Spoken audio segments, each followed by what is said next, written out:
Welcome back to Energetically You, where we talk about optimal wellness, abundant mindset, and confident decision making. I'm your host, Megan Swan, a wellness coach and consultant, and the founder of Megan Swan Wellness and the Sustainable Integrated Wellness Approach. I help high performance humans, entrepreneurs, leaders, and modern companies thread more wellness into their lifestyle and or company culture, so that ultimately becomes a way of life and business and not a check mark on their to-do list. I'm on a mission to empower more humans through optimal wellness. Today on the podcast, I am so excited to interview Blair Kaplan. She is an expert in social media marketing and the president of Blair Kaplan Communications, a British Columbia-based PR agency.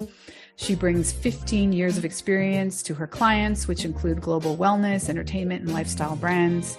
She is the creator of the social media empowerment pillars, has helped her customers grow their followers into tens of thousands in just 1 month, win integrative marketing awards, and more. Blair is listed in USA Today as one of the top 10 conscious female leaders to watch in 2022, and Yahoo listed Blair as a top 10 social media expert to watch in 2021. She has spoken on national stages, and her expertise has been featured in media outlets including Forbes, CBC Radio, Entrepreneur, and Thrive Global. Blair is an international best-selling author, and her recently published second book, The Global Resilience Project, is one of the things we're going to be talking about today. She is the co-host of the Dissecting Success podcast in her free time, and you can find Blair growing the Global Resilience Project's community, where users share their stories of overcoming life's most difficult moments. So let's dive in.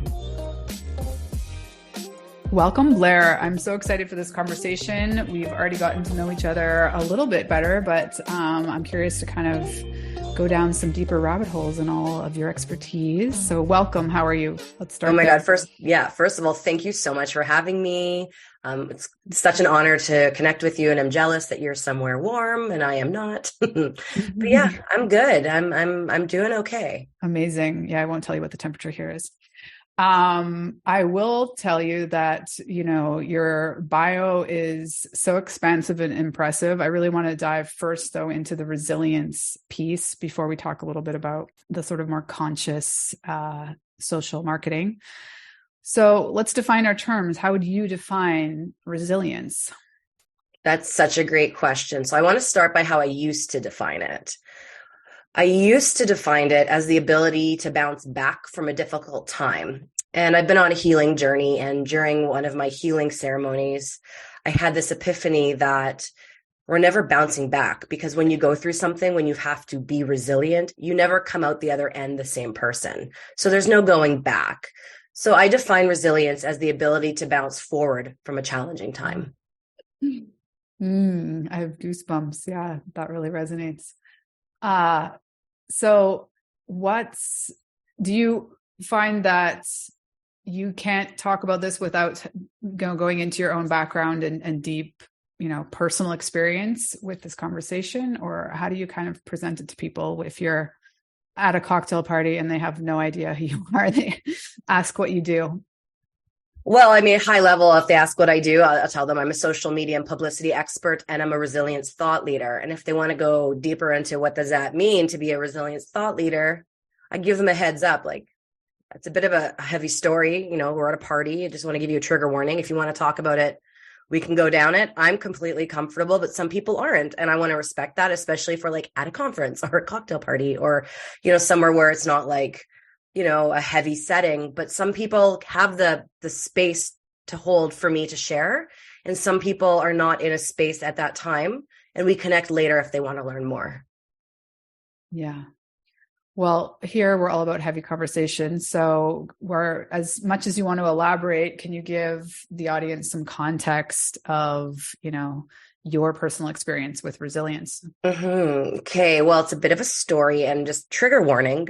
It's heavy. I'm not a professional therapist, but I'm a professional human who's gone through a lot of shit. Can I swear? I sweared. I Oh swore. yeah, you I definitely sweared. swear. And I didn't know really what resilience was or that I had to be resilient. But I'm going to share with you my journey. And if something triggers you and needs support, you can reach out to me. I'm sure my contact info will be in the show notes or my website. If you want support in your community or you want to talk about anything that I'm sharing, I want to make sure that people have a space to heal and to do what they need to do in order to move through their challenges to bounce forward. So I was born in Winnipeg, Manitoba, Canada. And my dad was a diamond dealer, jewelry appraiser, gemologist. We were very successful. I was born in the 80s. And my dad, I guess my entire life lived with addiction, but I didn't really know that. And when I was 7, my dad's addiction got really bad and he sold his business because he didn't want to tarnish his name in the jewelry industry. He left our family and he was living in deep, active addiction. It went from cocaine to injecting to not being able to inject anymore to smoking crack. And this was like a 4+ decade, addiction. So my dad was now in and out of my life and I didn't know he was unwell. It was positioned to me that he was just a terrible man and a terrible dad. And what was I supposed to do? Like, how was I supposed to know? No one sat with me and said, Blair, like your dad loves you no matter what. He's just sick. And there's no fault to anyone because back then in the early 90s, we didn't know what we know now about addiction. And the understanding of it now is completely different. But I thought my dad stopped loving me. And so growing up, I had obviously a lot of trauma, like abandonment issues with relationships, depression, anxiety. I let men treat me terribly because that's just what I experienced. My dad was never abusive physically, or we've actually never fought. He's never we had a pretty good relationship later, and I'll get to that. But, growing up, I hated him. I'd want him to die. He was just I was a daddy's girl and he broke my heart. And he would say, Blair, I'll come to your birthday party. And I'd be at the roller rink and I would do a lap and I'd sit by the door and wait for him. And then I'd do another lap and sit by the door. And he would never come. And she'd say, Blair, I'm picking you up for family time to go to McDonald's. Okay, I'm running late. Okay. You know what? I can't come. I'll do it tomorrow. And then the same pattern would happen. And it was quite terrible. And so, growing up, as a teenager, obviously, I rebelled. I was a rebellious kid, but also went to school, didn't skip. I was, but I got tattooed at 15. Anyways, I went to school for public relations in Winnipeg, and I worked for Lululemon Athletica. And I was really grateful for that because working for Lululemon, I got promoted within the organization when I graduated from university, and I moved from Winnipeg to Edmonton. And when I was in Edmonton, I had goals to move up in management. And if you did, I don't know if they still do, but this was 2007. If you had goals to move up in management, they sent you to something called the Landmark Forum, which was a personal professional development thingy. I saw it as a free trip to Vancouver because, again, I didn't really care. I just wanted to go party with my friends. It was Halloween in Vancouver. I'm in my early 20s. But anyways, I went and something there clicked, and I had the tools I needed to forgive my dad and to accept him for who he was. And I will never forget, having this really deep and meaningful conversation from a phone in the middle of a grocery store, crying my eyes out. And just basically we both cried and we had a beautiful conversation that continued later in the evening. And from that moment on, we developed a new relationship, and I decided to just accept him for who he was. And we started to get to know each other. And I eventually moved to Vancouver, and he started to come to visit me a few times a year, and I got to start to know my dad. And we had a very beautiful relationship, and it wasn't the relationship I wanted as a kid. It was the relationship that I allowed to happen. And I got a second chance. I got my dad back in my life. But at the end of 2018, we learned that he was terminally ill, and that rocked my world because I just got him back. I was making up for lost time, and I just had him back in my life. And he had COPD and, lung cancer, and he still lived with addiction. Sometimes it wasn't as active, or he would do harm reduction. He would switch one thing for something less harmful.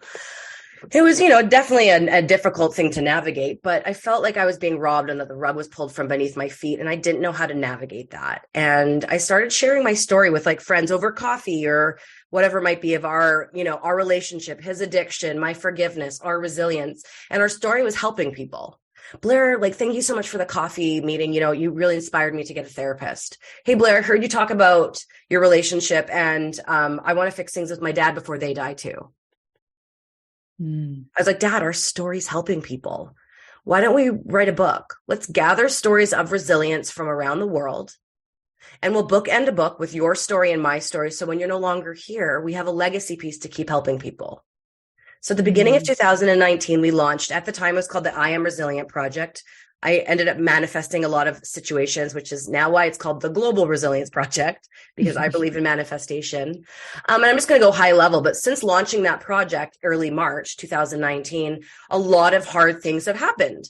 And, just for those of you who don't see this or don't know me, like, I'm in my 30s, and this started in my like mid early 30s. But yeah, so my grandfather, who was like my dad, died. That was, he was in his 90s, and it was still really sad.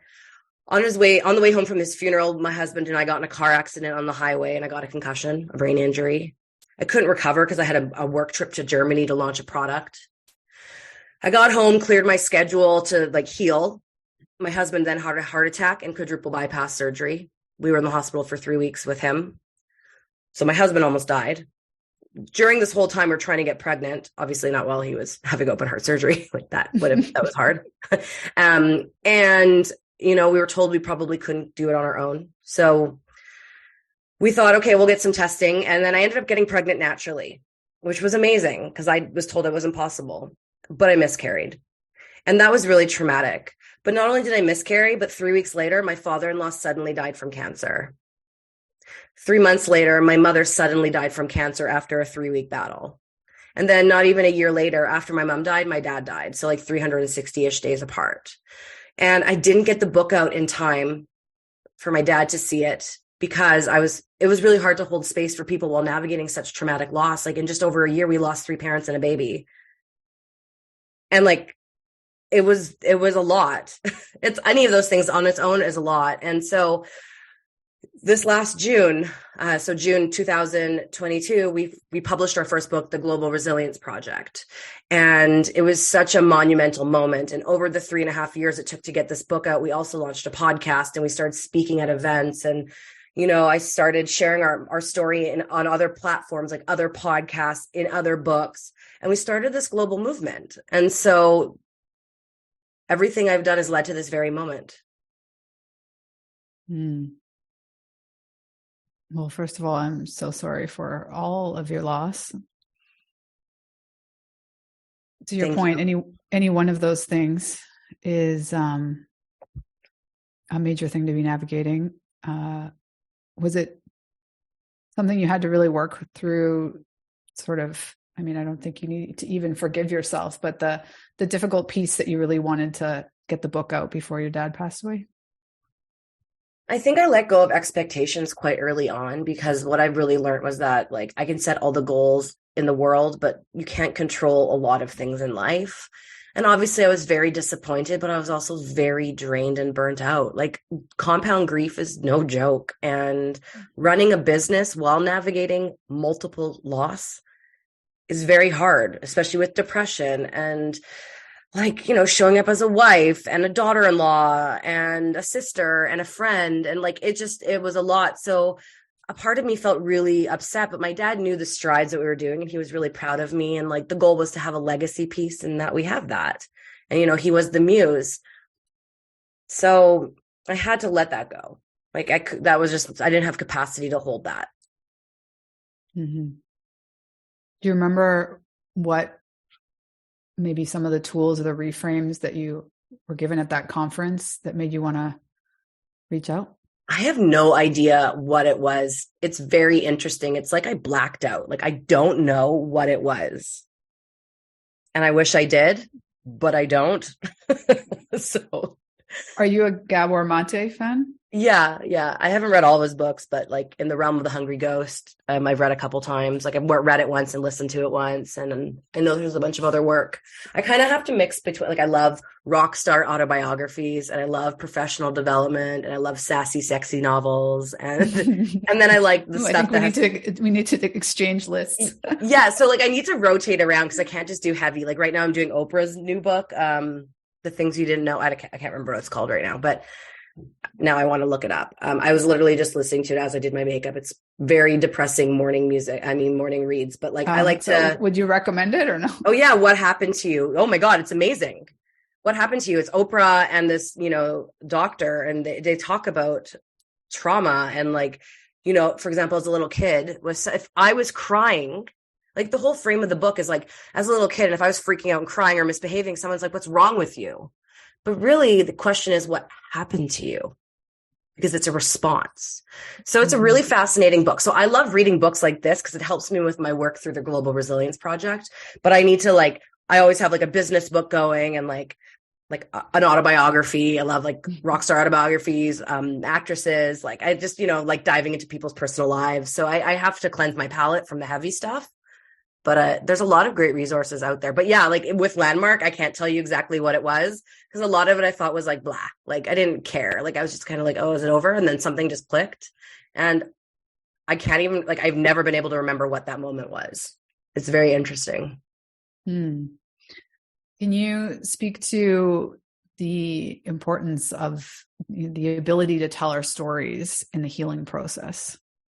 Yeah, I mean, over the years, what I've learned is that there's ways to strengthen your resilience muscle. So there are things you can do when, the calm between the storms, that you can strengthen your muscle. So when life gets hard, you have tools that you need to move forward. And there are multiple tools. I share usually some different ways to do that. Yeah, I'm going to share my secrets. Okay, so do you want to know the secrets? Because one of them is about sharing your story. Yes, please share. Tell us everything. I'll tell you all the things. Okay. So, well, first of all, I chose sobriety. When I learned my dad was going to die, I decided to cut out alcohol. Alcohol was the bridge to bad decisions. And I was a lot like my father, and it scared me because certain things just I didn't like who I became. So choosing to remove things that triggered my anxiety that I could, like in my control, like removing alcohol was one of the best decisions I could have done. That's not really a secret. That's one of the biggest things I think that got me through everything. And I'm not going to share all my 5 secrets, but I'll share a few. So one of them is practicing gratitude.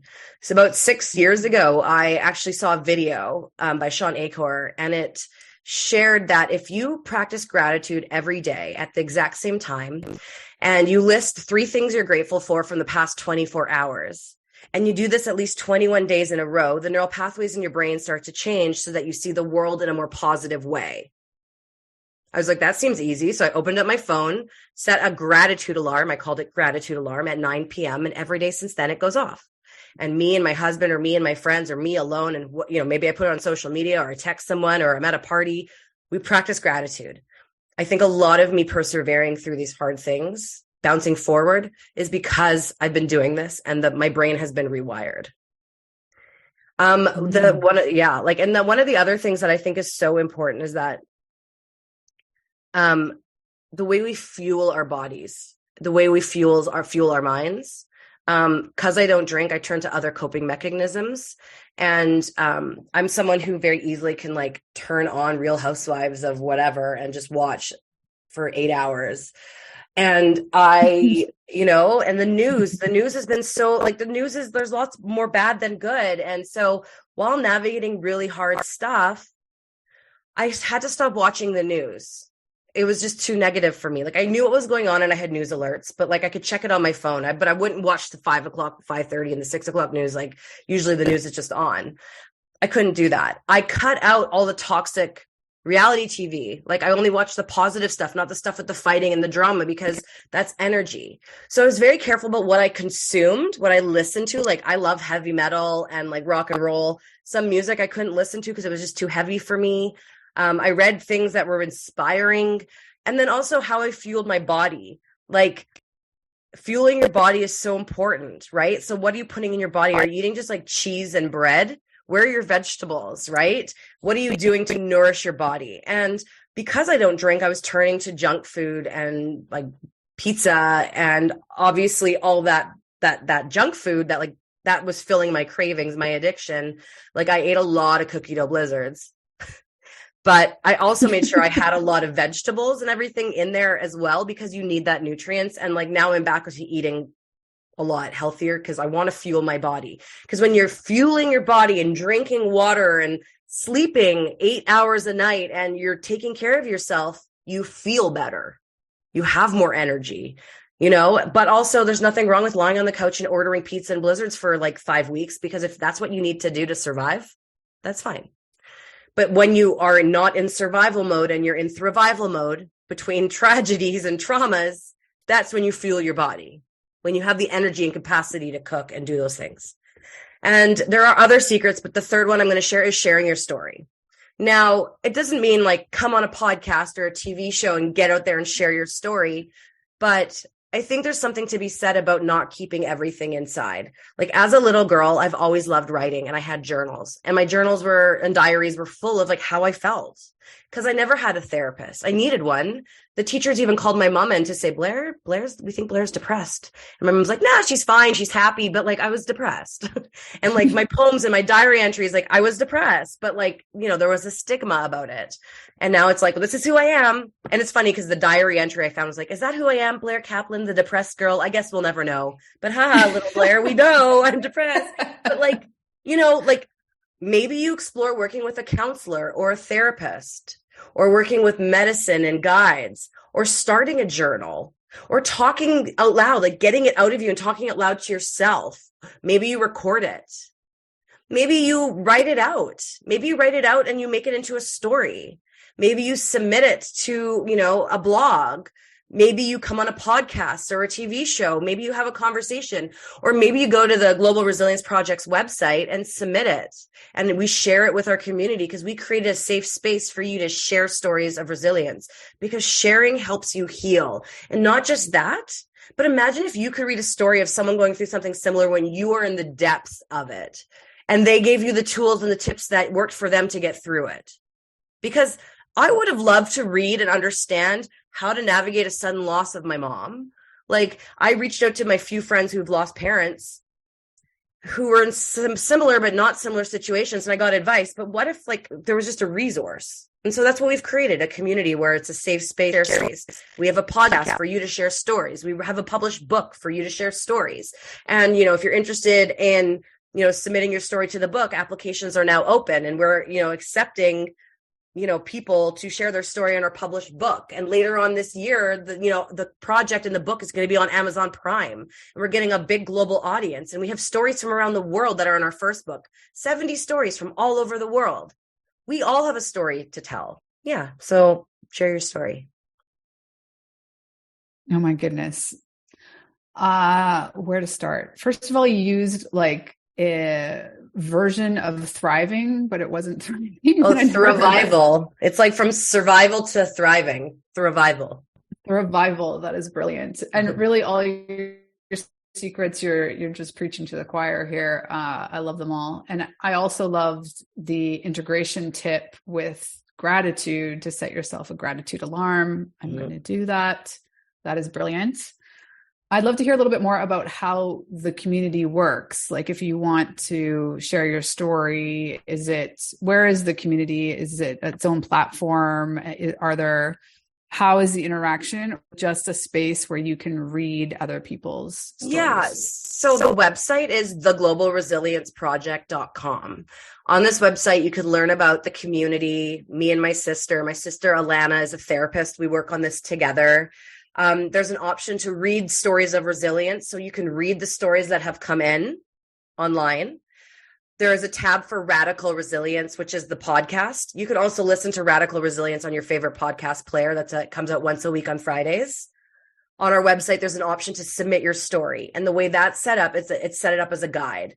It's set up in a way where like we guide you through like, was your challenge? Tell us your story. How were you resilient? We're not looking for like prolific writers. We're looking for your story, and we review everything and edit it before it goes up to make sure it flows. But you could do that right on our website. And we have a blog. The blog is, starting to become more active again in a media section, which you can see where we've been featured in the media. And we have we're active on Facebook and Instagram as well. We have a Twitter account, but my resources are more focused on Facebook and Instagram. So every story that gets submitted on the website, like through the website, will get published unless there's a very like specific reason why it won't. Like I can't tell you what that would be. Hasn't happened yet, but you don't know what you don't know. But I believe everyone's story deserves to get told. To be inside the second book, there is going to be an application. You'll be able to find it on our website. It'll be very noticeable. It'll be on the homepage. It'll also be on my blairkaplan.ca website. But if you want to be inside the book, there is a cost. They're $888 US, and that's to be in the book. And then you get this whole package of other things with that.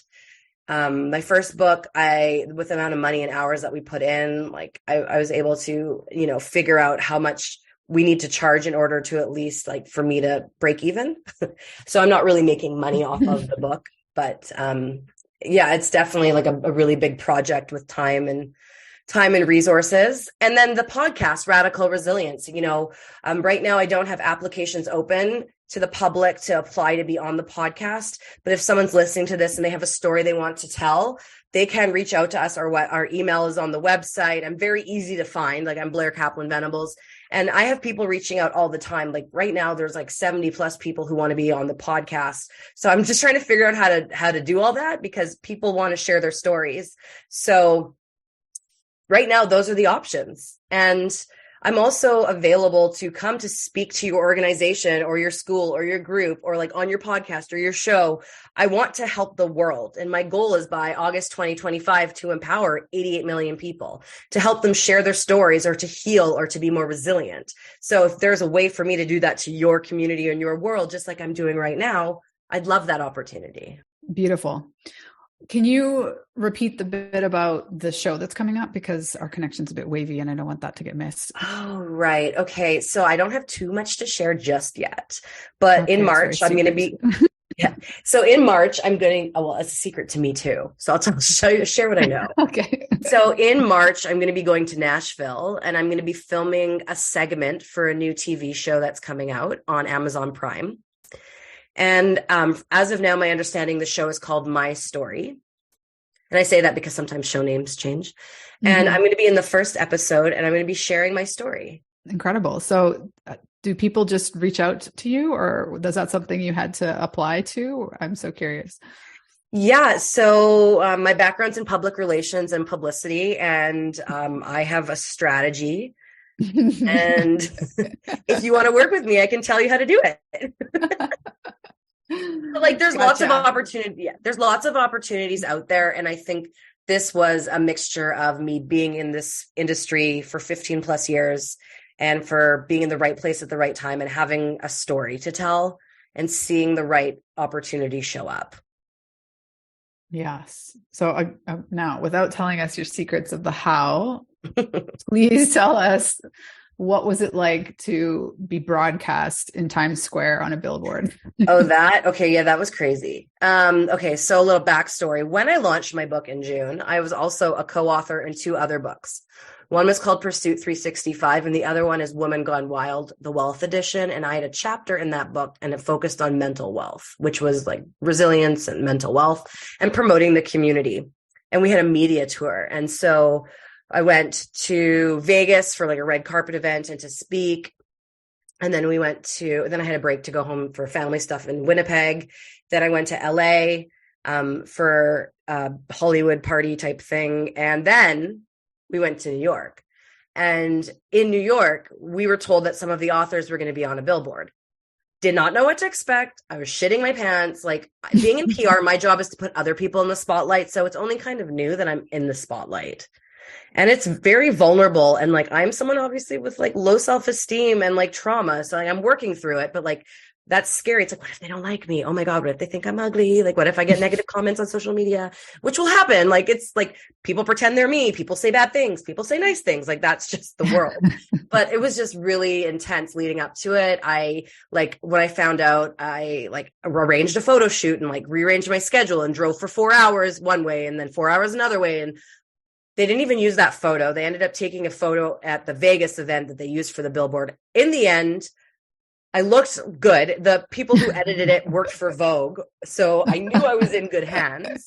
Check. Like, I actually made someone on the team, like the team of the book, to show me the photo. Like, no one else saw them, but I was like, show me, like, I'm shitting my pants. Like, show me what I look like. And so I loved it because it was like, I love animal print. I was in a leopard print dress. I looked really good because I was airbrushed. You don't say. Yeah. But yeah, I ended up being on a billboard in Times Square for a month. And some of the authors of this book were on a billboard. We each had our own, like, for 2 seconds or something like that, twice a minute, every minute for every hour, every day for a month, for 24 hours a day. I was on a billboard in Times Square and it was flashing and it was very surreal. I cried. I also felt very weird because my dad had just died and my mom, and I felt very like the duality of like living such a career accomplishment and like being so sad and missing my parents and that they weren't here to see it. It was a really big mind fuck for me because it was such a cool experience. And it was never one of my goals to be on a billboard. Like, it was cool. And I'm glad it happened. And it got me closer to empowering more people because people saw the billboard and found me and reached out to me. And now I'm working with someone who, like, she hired me because she saw me on a billboard. And I was just, June was like one of my lowest depressive months ever. Like, I was very sad and I wasn't suicidal, but I didn't care if I lived or died. Like, I was just like, okay, like, I've done cool shit. Like, if I die tomorrow, no big deal. And my mom, not my mom, but my sister and my friends were all very worried because, like, I usually have a lot of zest for life. And like in New York, I really felt it, like 3.5 weeks on the road, going from living in a small town in Canada in COVID, like with everyone, to being in 3 of the busiest cities in North America, very overstimulated, all these career achievements. Like, my nervous system was so out of whack. And then I had all this grief. So yeah, it was a really cool experience, but personally inside, I was having a war with myself. So have you given yourself time with that grief? Yeah, I'm in a good place. Like, I have new medication. I'm like, my hormones have been out of whack since the miscarriage. And so like, I'm on a pill that's helping me balance my hormones, and I've changed the way I eat. So I'm fueling my body better. I'm moving my body more. I'm on the right medication for, depression.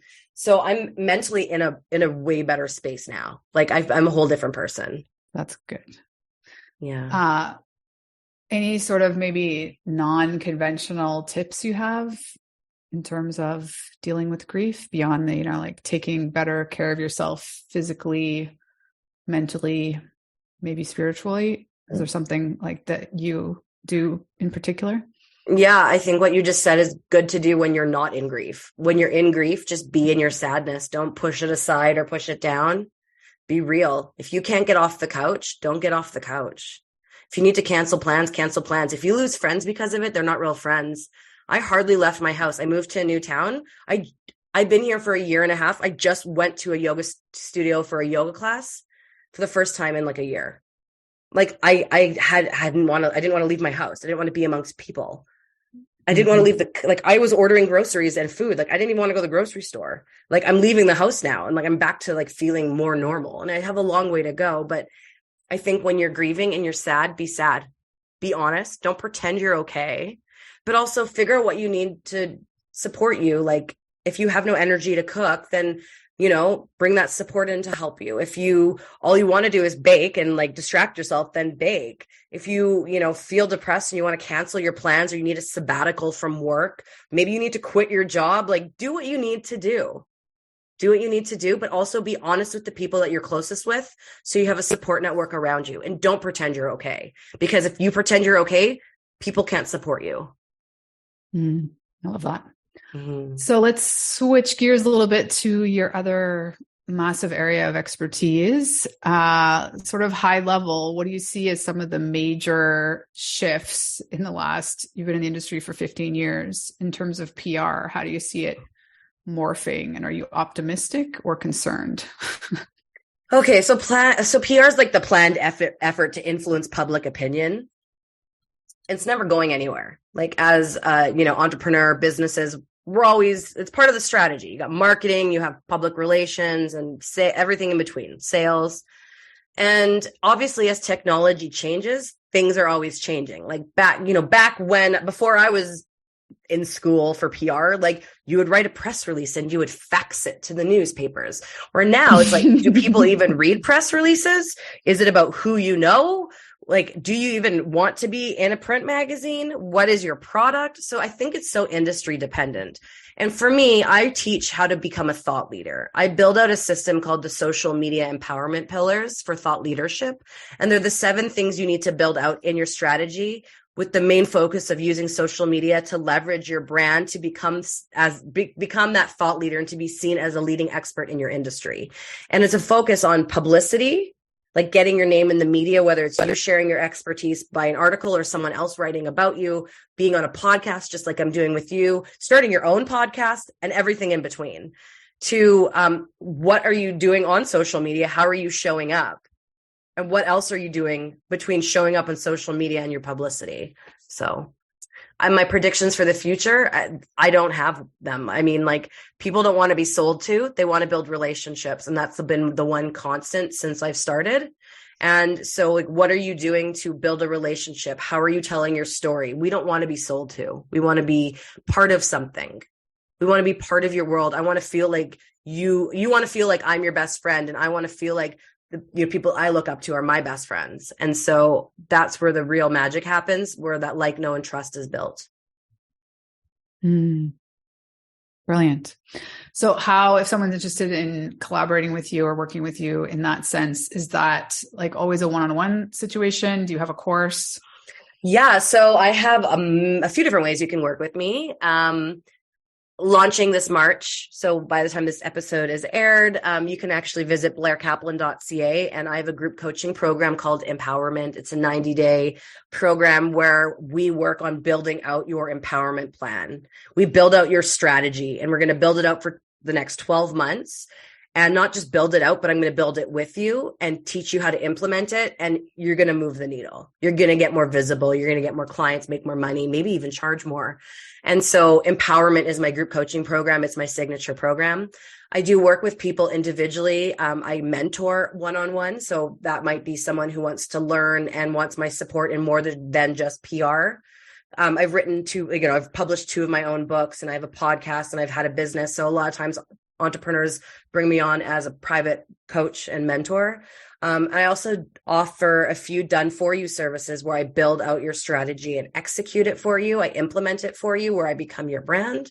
And then every month I take on a few clients where I build out your strategy, and then I teach you how to implement it. So I build your strategy for you, so you don't have to do all that legwork. I do the legwork, and then I teach you how to do it. So I basically teach you how to ride a bike on training wheels, and then take the training wheels off when you're ready.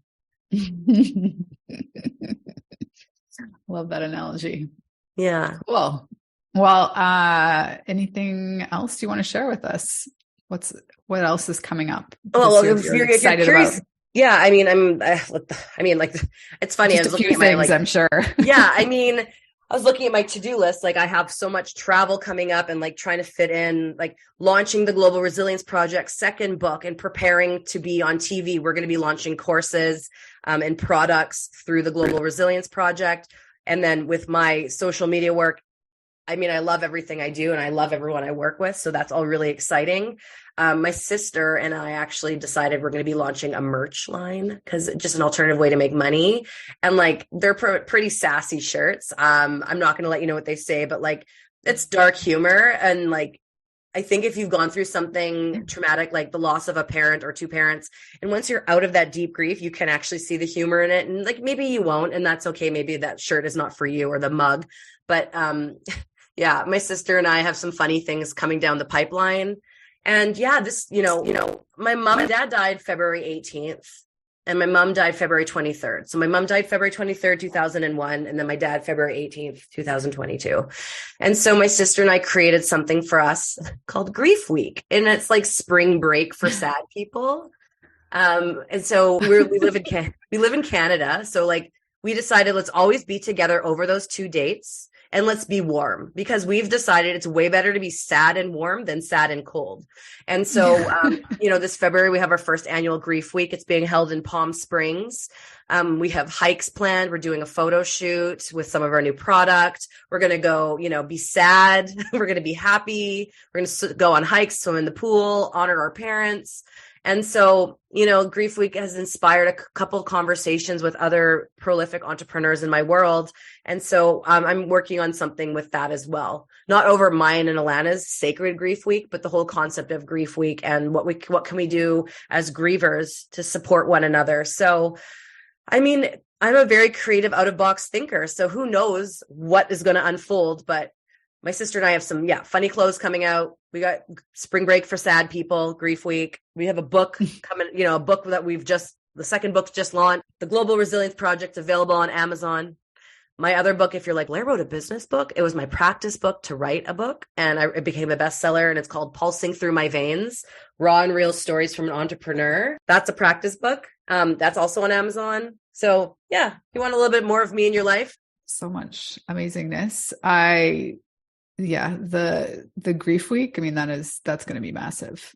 Yeah. And I'm just playing around with it. And, if you're listening to this and you have ideas on like what you want, but maybe it's more of a retreat, like we do not want to sit in a conference room. Like, fuck that. Maybe we're going, it's at a spa or like it's at a, maybe, and we bring experts in and we do a panel, and I have no idea how I have other things I need to work on first. But I do know that every year Alana and I have our own Grief Week, and that when the time is right, something will unfold the way it's meant to. Well, we will share your somewhat extensive list of links in the show notes. Well, thank you. And it was just such a joy to get to know you and hear about all of your incredible projects and your wisdom. Any sort of last bits of wisdom you want to leave us with? Yeah, like life is fucking hard, and there's moments of joy and there's moments of sadness and everything in between. And just know that it's okay to not be okay. You're going to get through the hard stuff, and that you are resilient. You will bounce forward. And also, thank you so much for being on the show. I really appreciate you providing the space for me to share. My pleasure, Blair. Bouncing forward. Let's leave it there, and we'll be in touch.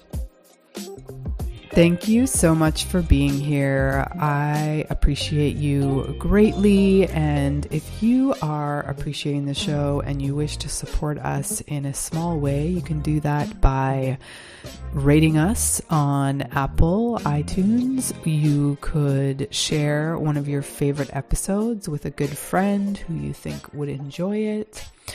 And you can subscribe to the show. All those things help us get more eyes on the podcast. So if you want to connect with me, you can find me on all platforms at Megan Swan Wellness. You can check out the website, meganswanwellness.com.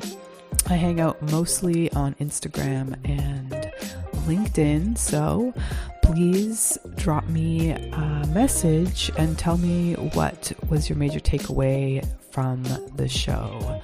Have a beautiful week wherever you are in the world. Sending my love.